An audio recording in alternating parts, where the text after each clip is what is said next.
What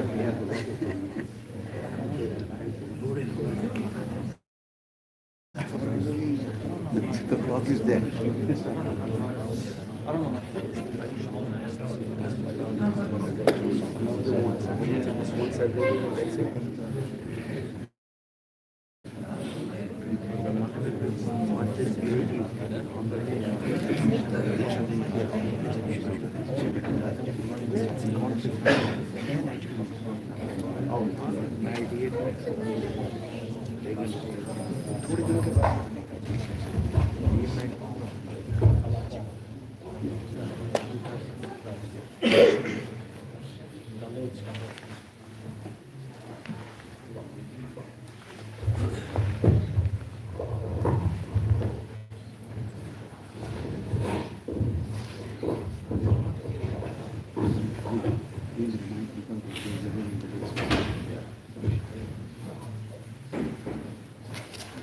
Assalamu alaikum wa rahmatullahi wa barakatuh. By the way, there is extra space, inshallah, downstairs. Allahu Akbar,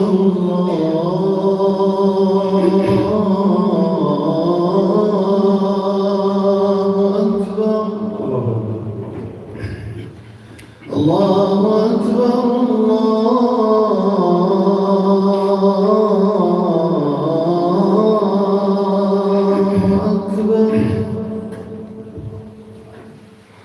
أشهد أن لا إله إلا الله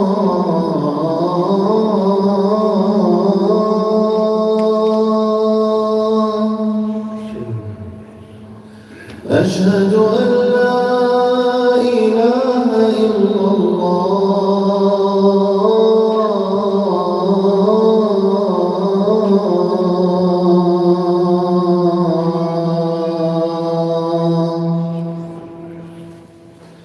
أشهد أن محمدًا رسول الله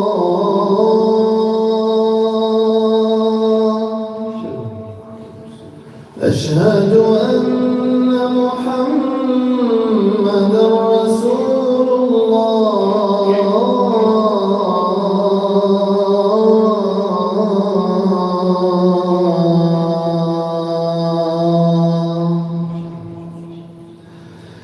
حي على الصلاة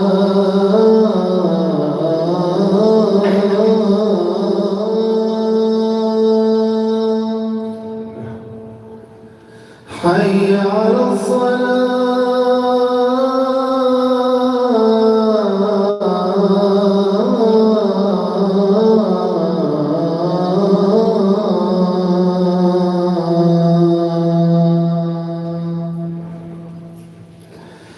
حي على الفلاح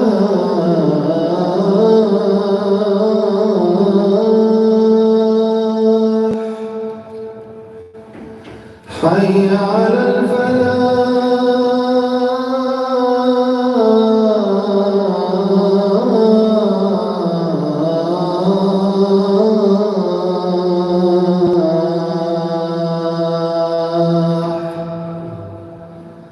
الله أكبر الله أكبر لا إله إلا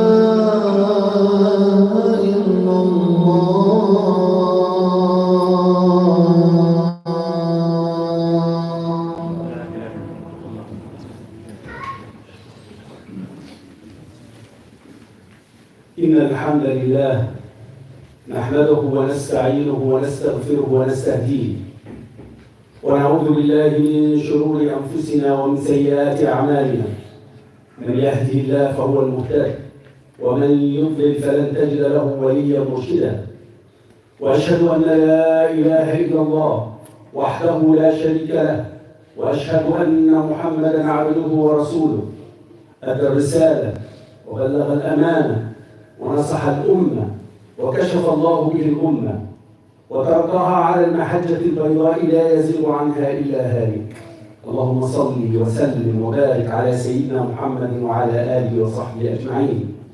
يا أيها الذين آمنوا اتقوا الله حق تقاته ولا تموتن إلا وأنتم مسلمون. يا أيها الناس اتقوا ربكم الذي خلقكم من نفس واحدة وخلق منها زوجها وبث منهما رجالا كثيرا ونساء واتقوا الله الذي تساءلون عليه والأرحام إن الله كان حكيما رؤوفا.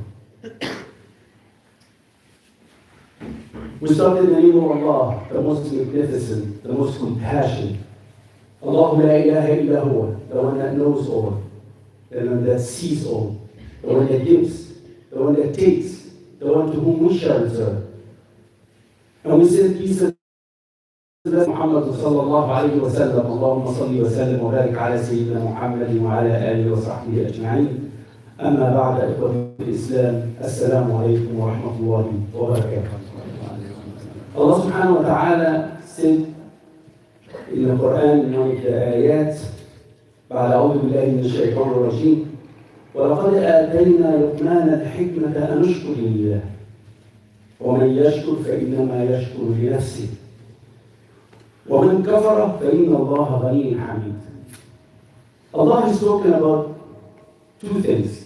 Luqman alayhi Allah subhanahu wa ta'ala, and Luqman was not a prophet, but he was raised into the highest status. Some of the scholars and historians said that Luqman actually was an African, from Africa, somewhere from Sudan or Nuba, in that area.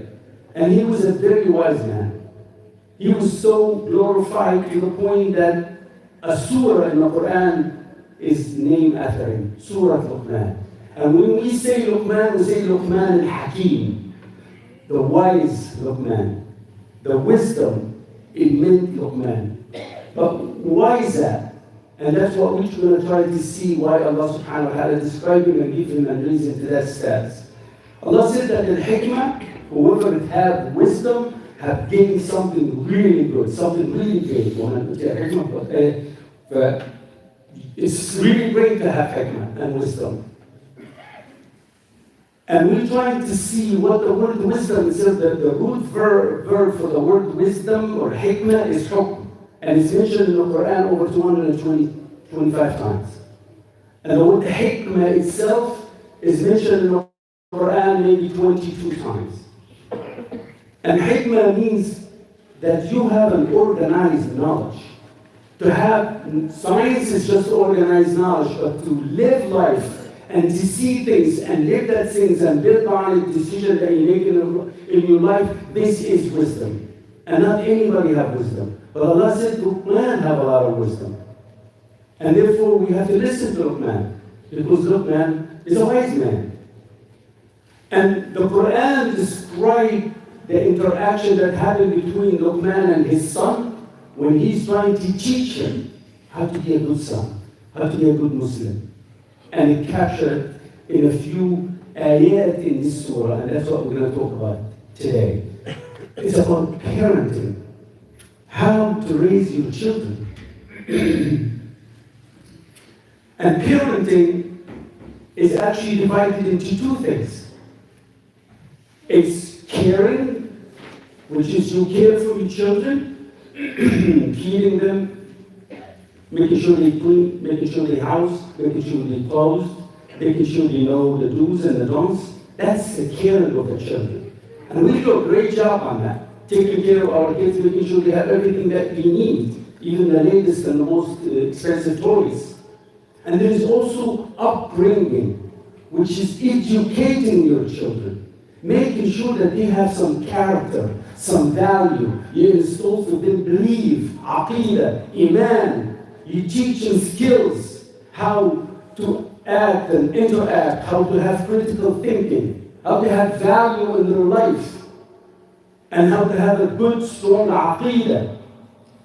That is the upbringing. Caring anybody can do. You can get a babysitter, somebody who can make an appointment for your kids, take them to the doctor, feed them, clean them. Anybody can do that. You can outsource that.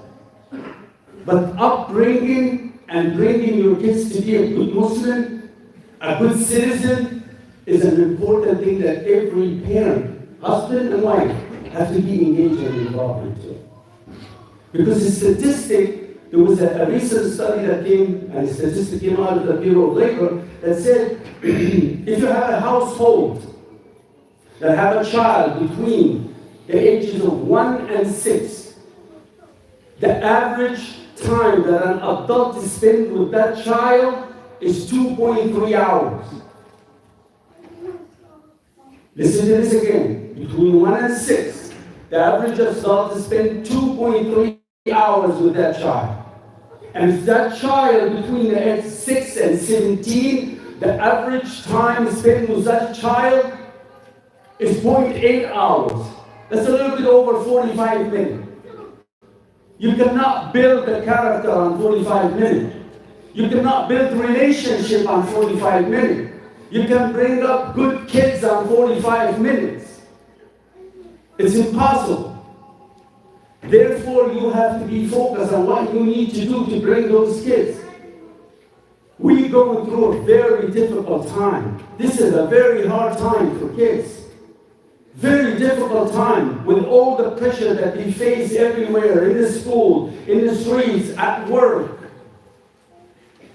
It's difficult for them, and it's even harder for parents who's trying to bring their kids to be good Muslim and good citizen. It's even difficult. And you all see what's going on. I don't need to elaborate. So we need to focus on how we bring in those kids to be good Muslim, to be a productive part of the society, the community.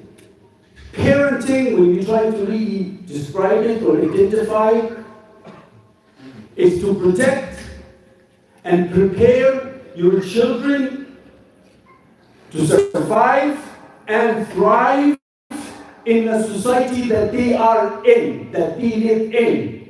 Once again, parenting is protecting and preparing your children to survive and thrive in the society that they live in, not the society you came from. That's what you need to do. So once you start to understand that meaning of parenting, you have to work on this thing.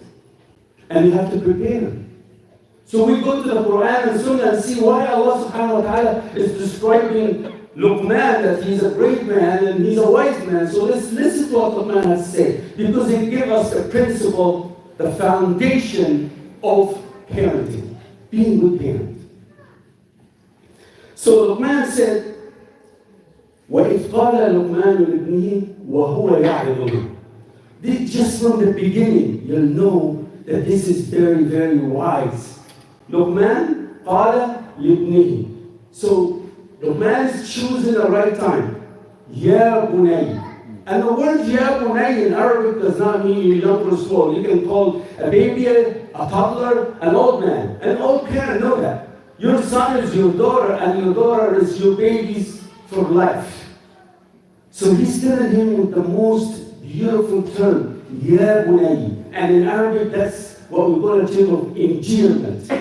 You call him with the best name. You show him that you love him and you care about him. Ya bunay. And that would be your daughter and your son. My little princesses, my boy. وَهُوَ يَعِظُهُ. The word maw'idha in Arabic is that he didn't say it while he's talking to him. وَهُوَ يَعِظُهُ, meaning he chose the right time. He chose a very good time to talk to his son or his daughter.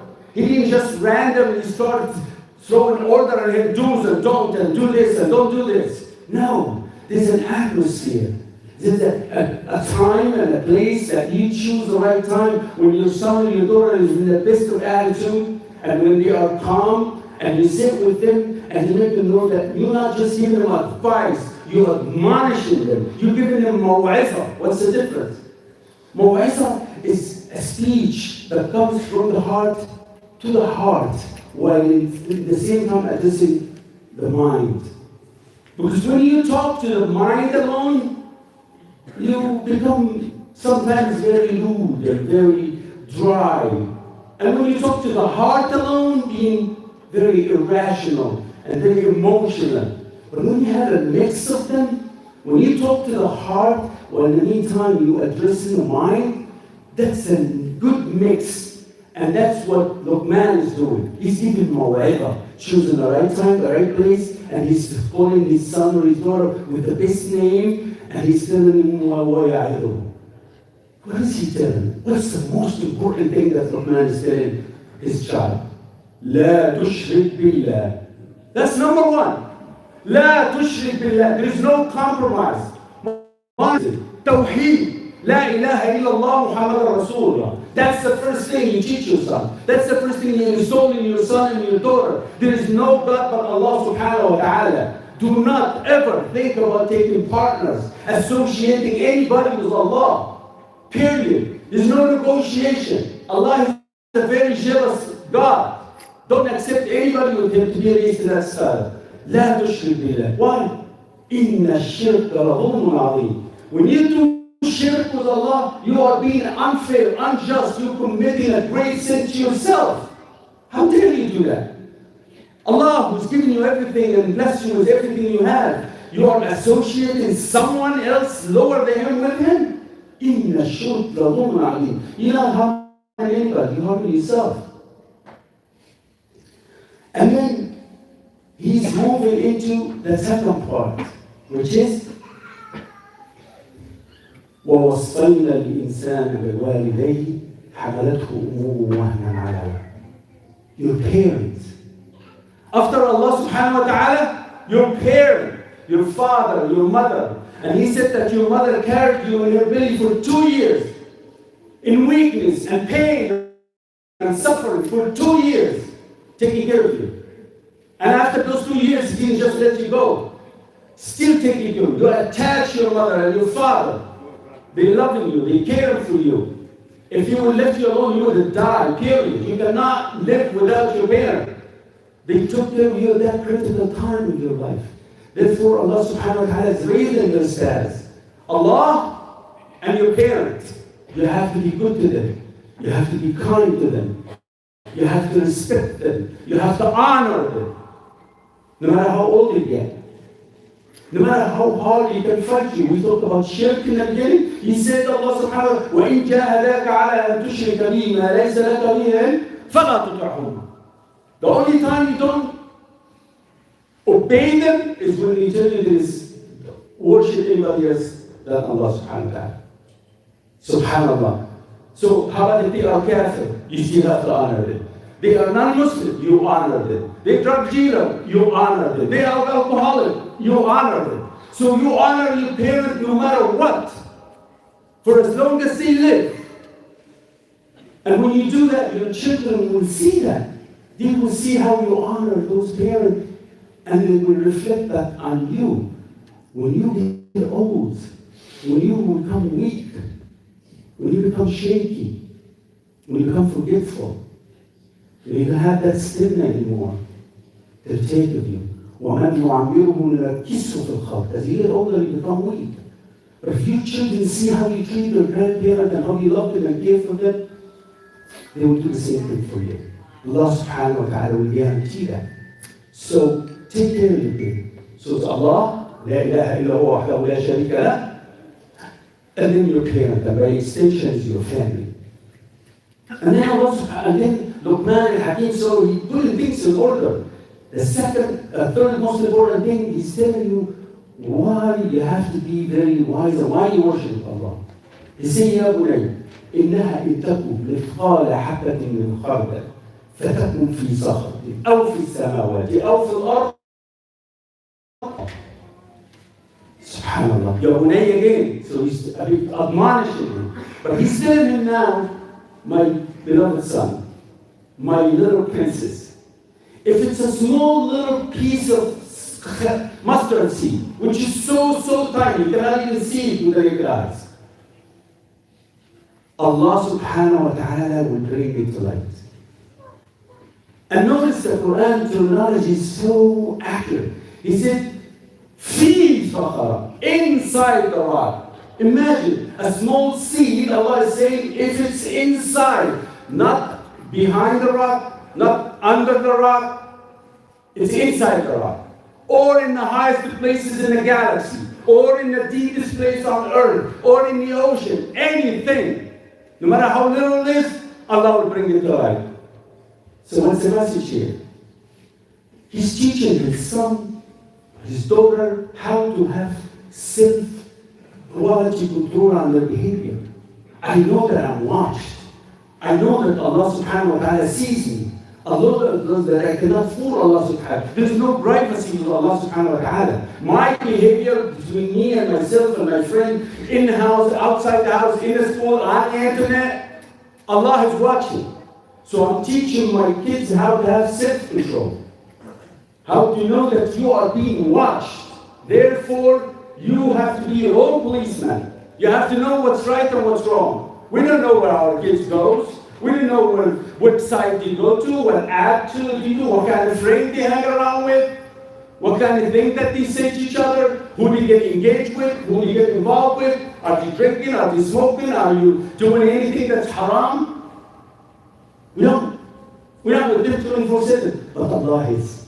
So He is instilling in His own son or daughter that feeling that you are being watched, that Allah subhanahu wa ta'ala is watching you.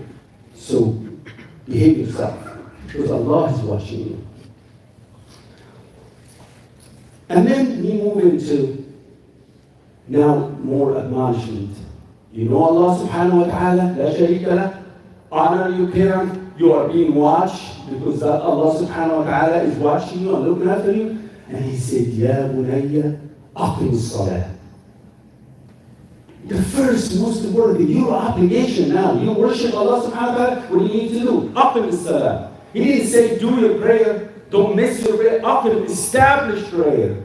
Meaning you really have to do prayer as you're supposed to. You have to prepare yourself for the prayer. You have to get the benefit of the prayer.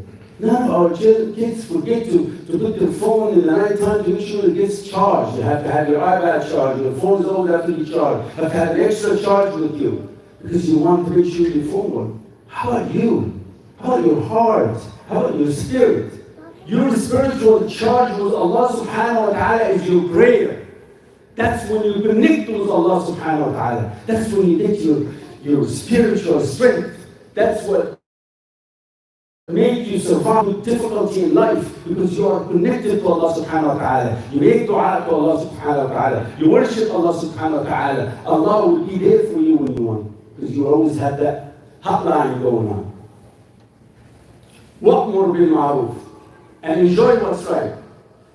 Do what's right. You see something right? Do it. Encourage people. Be peaceful, be loving, be caring, be sharing. Umur bil ma'ruf, umur.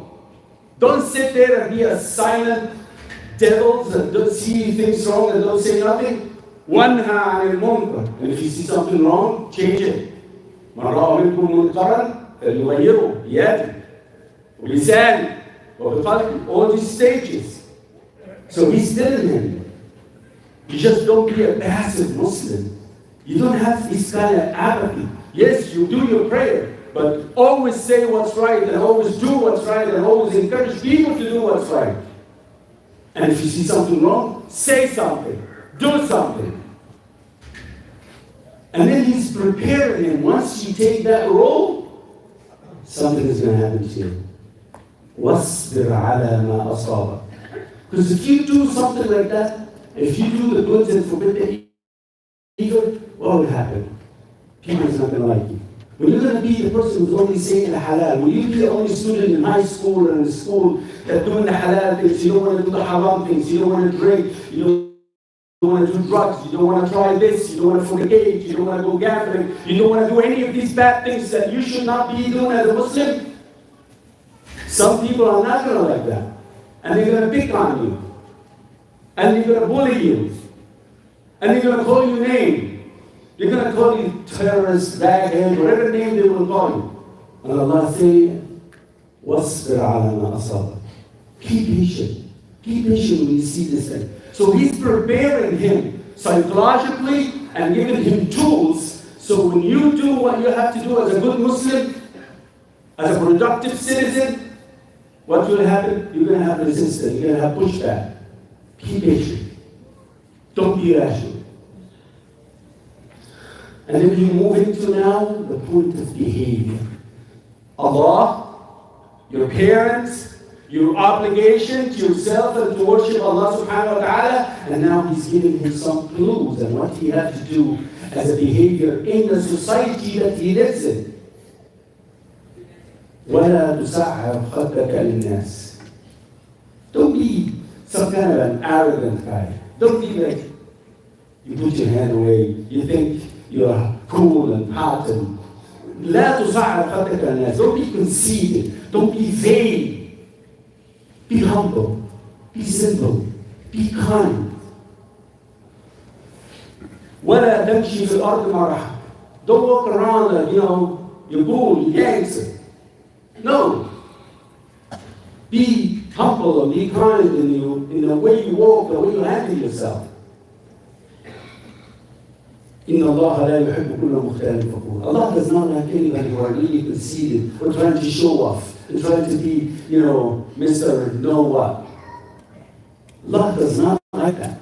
And He made it very clear. Mukhtar is somebody who's walking around, he's really cool and everything he does. Fakhur is somebody who's always trying to, I did this, I did that, I post this on it, look where I did on the vacation, look at the people I hang around with, look what kind of car I have, look how many this I have, and how many that. No, that's fakhur. Allah does not like that. Allah bless you with something, keep it to yourself. You don't have to tease other people. And then, waqsid fi mashyid. The word qasd in Arabic means غاية, focus, goal, hadaf. Meaning that you have to know what the heck you're doing. You just don't walk. You just don't do things because. Just do it. Islam does not believe that. Waqsid fi mashyid. You have to have a purpose. You have to have a purpose in your life. Where are you going? What are you doing there? So you don't just walk around because you just want to. You have to have a purpose, a big purpose of what you want to do as a Muslim. A big purpose of what you want to do with your community. A big purpose of what you want to do with your children, their education, their well-being. A big purpose of what I wanted to do with my life. A big purpose, I'm going to this place. Why are you going to this place? Is that going to be beneficial to you? Is there a benefit coming out of you going to waqsid fi mashyid? Don't just go aimless somewhere. واخذ من صوته. Again, be a soft-spoken person. Don't be annoying. Don't be rude. Don't be loud. Those people, when you walk in the street, they have the stereo and the music going all over the place. Everybody have to listen to it. Don't do that. That's not appropriate. And Allah even described the people like that the noises that you do is like the brain of a donkey. That's how Allah described it. So as you can see, Luqman, the wise man, have really went through stages of teaching, building a fundamental principle way to raise your children, to make sure they do what's right. First of all, La ilaha illallah. La tushrik billah. Ever, never. When you need something, you go to Allah subhanahu wa ta'ala. Don't go to anybody else. Go to Allah. Therefore, you have to have a relationship with Allah. Second most important thing, your parents. Take care of your parents. Respect your parents. Love your parents. Care for your parents. Obey your parents. No matter how old, don't mock them, don't make fun of them. That is essential. And then He's taking you to the next step that you are being watched. Allah is watching you. So you have to be careful of everything you do in your life. Because Allah, watchful eyes, is knowing where you are, anytime, anywhere in the universe. And then He's giving him advice of how to behave in the society that you are in, how to talk to people, how to interact with people, Muslim or non-Muslim. Very clear. Your obligation as a Muslim, praying, establishing prayer, and how to behave when you are in a company of other people. This is the principle of building character and value and belief system in a Muslim. May Allah protect our children. May Allah bless our family. قل قولي هذا واستغفر الله لي ولكم استغفروه انه هو الغفور الرحيم.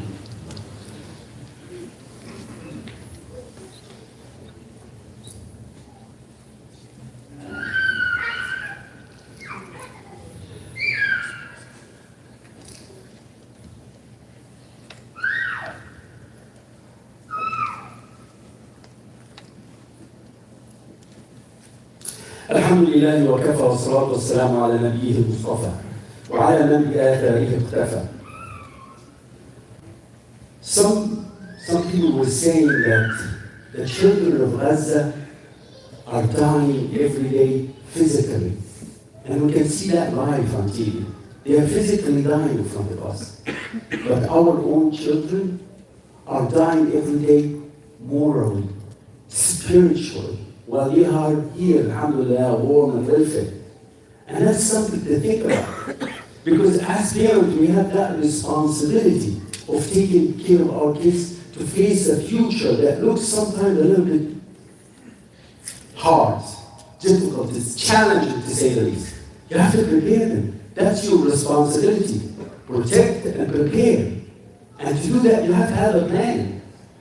Unfortunately, most of parents, especially Muslim parents, are focusing more on the ri'ayah, the caring of their children. They're making sure they are very well fed, well dressed, do's and don'ts. Make sure you brush your teeth, make sure you floss before you go to bed, make sure you put your clothes here, clean this and clean that. That's what they focus on more.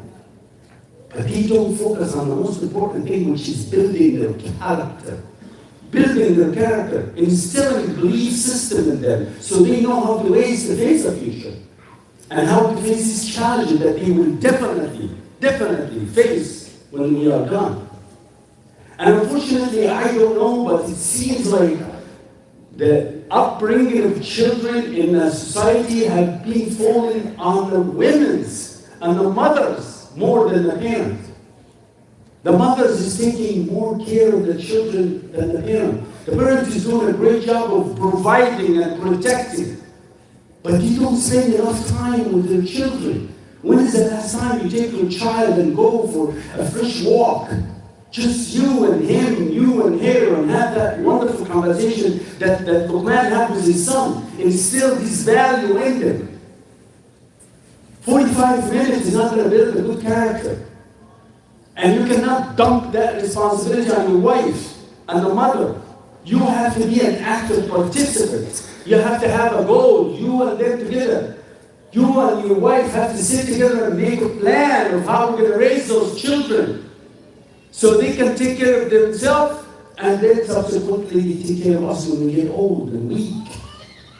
And you have to prepare them for that. You cannot just leave them to situations and circumstances and TVs and apps and Facebook. You cannot do that. If you do that, you're going to come around and be so sorry.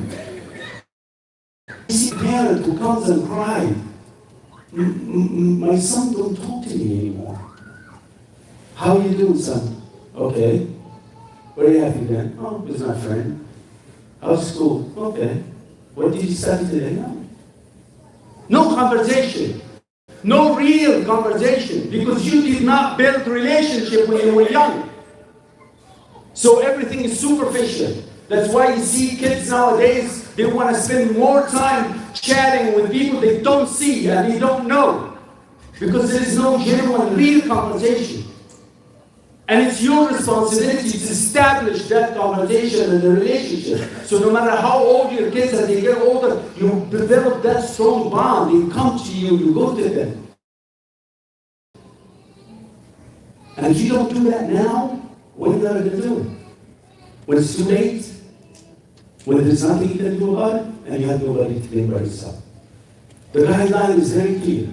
You just have to have a plan between you and your wife and sit together and figure out how we're going to bring these kids. How we're going to make pious, Muslim, good citizens. They know how to handle themselves in the days that come ahead. May Allah protect our kids. May Allah protect our kids. May Allah bless our family. May Allah subhanahu wa ta'ala bless them from here until the day of judgment, inshallah, and bless them in heaven, inshallah.